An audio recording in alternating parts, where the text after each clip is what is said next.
to light them up yourself. While the corner of fail is important and your defenses have to hold there, more often than not your team will mostly abandon the western front in the other corner of the map. This route is important, however, and you have good chances breaking through here, as most of the times the enemy will focus on the corner of that mountain as well. If there is no artillery, you can get into a comfortable position just opposite this corner starting from the north. But the real treat is starting from the south and occupying a cheeky position behind a little rock and some bushes just on the side of the map. Just be careful not to fall down into that opening along the red line and you should be golden. You will even have some artillery cover in this spot. Next up is Kharkov, a city map that is a brawling heaven, but there are also tons of possibilities to go Huldan with all the rubble and barricades on the streets. If you keep your eyes open, you pretty much cannot go wrong here with your heavy tanks until you stick to the city area. But my favorite positions here are around the E4 square from the south guarding this main road, or on the F5 just on the neighborhood overlooking this little open area between the houses. Starting from the north, I pretty much occupy the other sides of the same roads.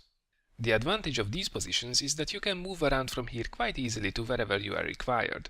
You only need to keep an eye out for cheeky openings in the wall, just like at E4 where clever opponents can get shots into unsuspecting brawlers from parallel roads. The next map is Serene Coast, a map that I see quite rarely these days.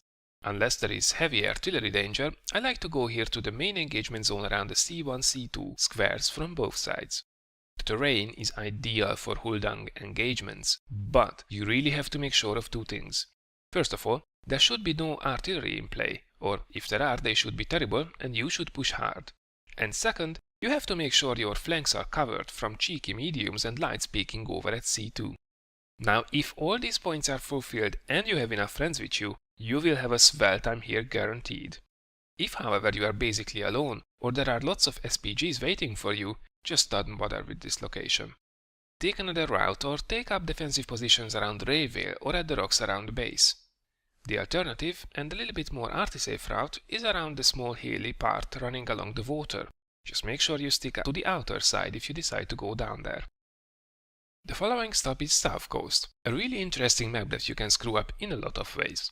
When playing Huldan, I pretty much focus my attention on at the right side of the map where that little village lies on top of that little hill. Climbing the road to the village from both sides is Huldan heaven, but other than the enemy artillery, you have to be also careful here about the enemy sniper nests. When starting from the south, you are covered on your side of the